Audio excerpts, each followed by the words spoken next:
Welcome everybody to this EVP YouTube channel. Today we're going to go over how to enjoy EA's Battlefront 2 in 2025. I've seen a lot of new players and some new YouTube videos coming up trying to help everyone out, but as a person who's played the Battlefront games for over 20 years consistently, I think I can explain this quicker and better for you guys. So give me just a few minutes of your time, we'll go over this. First thing that we want to talk about is get the Celebration Edition if you are going to play the game. It'll just provide way more access to a lot of skins and stuff immediately that you won't have to feel like you're missing out on, and you don't want to be spending money and stuff in a game this old. So just get the full edition. They give you pretty much everything you need. Next thing up, right here on the home screen, I want to go over this unopened crates section is no longer like a loot box. It's really just how they give you weapon attachments when you unlock them, which we'll go over here in a minute. So whenever you unlock a new weapon attachment, come here, check if you have a crate to open. That's where you're going to get it. Next thing to go over is in the collection. For each character, there's going to be weapons that you can equip for them. You'll unlock these by doing certain requirements with that character. It does not have to be the same era. Right now, there's a clone trooper on the screen, but as long as you're using the assault class and with the battle droid, you can still get credit for that. Now, that's going to be pretty similar throughout everything you see here. But before we go too far into that, in career, this is where a lot of people don't know the information is. So if you go to troopers here, in this, you'll see the reward for everything you do. Most of it's credits. But if you keep going, you'll see the reward for this is dual zoom for the EL-16 HFE. So if you know that that's the weapon that you're trying to unlock the dual zoom for, here's where you can track the progress and what you need to do. For most things, it's going to be defeat enemies, and you'll just get it without even having to worry.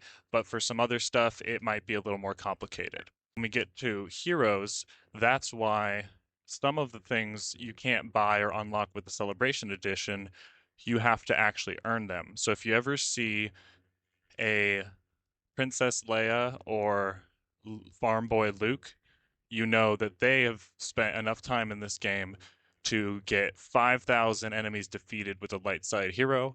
You'll actually get both of those, and then the other one is I think Old Master right here. This one you'll get the Darth Maul with the robot legs. So look for this section if you're going to look for unlockables for your characters. All right, back to the main section here. We're not going to go through every character, but in your equip and unlock cards, you're going to unlock better one. The best cards are typically toward the end. So what you want to do is start counting as you get higher level with a character. How many points do I have saved up, and how many points is it going to cost to max out the card when I unlock it? So when you get this last card unlocked and you want to use it, you want to be able to put 4 points in it immediately. So that'll help you out a little bit there too. Save your points up for the higher level card. You can read all of them. Let me go to somebody I don't have like maxed out here. Like here, improves the defensive ability, increases dual torpedo damage. So if these seem more appealing to you, save up and wait for those. If they don't, and you don't think you're going to use them, then go ahead and load up on the early ones as soon as possible. But you want to get cards equipped for your classes and all your characters as soon as possible. They're going to just make everybody play a lot better. Characters such as Darth Maul, you go to their appearances, this is where you can see there's that old master you can only get through milestones, which is that 5,000 kills with dark side heroes. And as you can see, it's a pretty badass looking skin. Okay, game modes. Co-op missions, I want to start with because this is a great place for people to start playing the game. As somebody who's played thousands of hours of Battlefront across my lifetime, I absolutely love playing co-op missions. I play them all the time. You play with a team of 4 human players against all AI, and I give this game credit for having one of the most well done AI systems. It's not that the characters and troopers are so smart, but it's the game knows when to deploy a lot of them to stop you from getting the objectives. So it's very fun. Me and my friends play this all the time. The campaign is very good. I highly recommend it. The campaign was very cool. It was nice. So now if you click on multiplayer, it's going to reveal to you Supremacy is the one everyone's going to see first and go to. I do not recommend this for new players. The reason being, it's going to be a long battle, lots going on, and it's going to be all human players for the most part, and you're going to struggle to learn. Same thing with heroes and villains. These two I would not start with. Heroes and villains is going to be filled with people who know how to use the heroes, not just their hero that they like, but know how to move and attack with heroes efficiently and effectively. So until you learn that, I'd stay out of that too. But it's all going to come down to dashing, timing your stamina, using your abilities, and knowing what they can do as well. So I'd go into more. Now in here, Blast and Strike are pretty much dead game modes. Some people like them, some people don't. I don't play them almost ever. Ewok Hunt is fun every once in a while. If you have never tried it, play Ewok Hunt.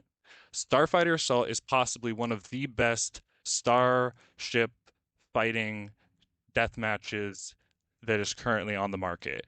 And I'd say second place goes to the other Star Wars game that's the Rogue Squad, the one that's really high graphics and detailed.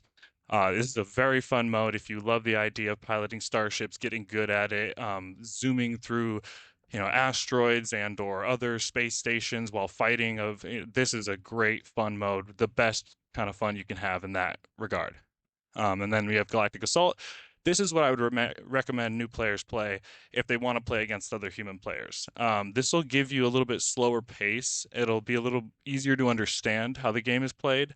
And you'll also get to play vehicles a lot more often, as well as you can incorporate playing aerial vehicles into the ground-based battles, which is really fun. So with that, that's just a quick overview of how to get in, get started, where everything is, and have fun playing the game. Obviously, you're going to learn how abilities work and everything moves, but I hope that that's helpful for everybody and not too long that you didn't have to spend 20 minutes watching a video. So thank you for coming by here. Hope you have a good day, and see you later.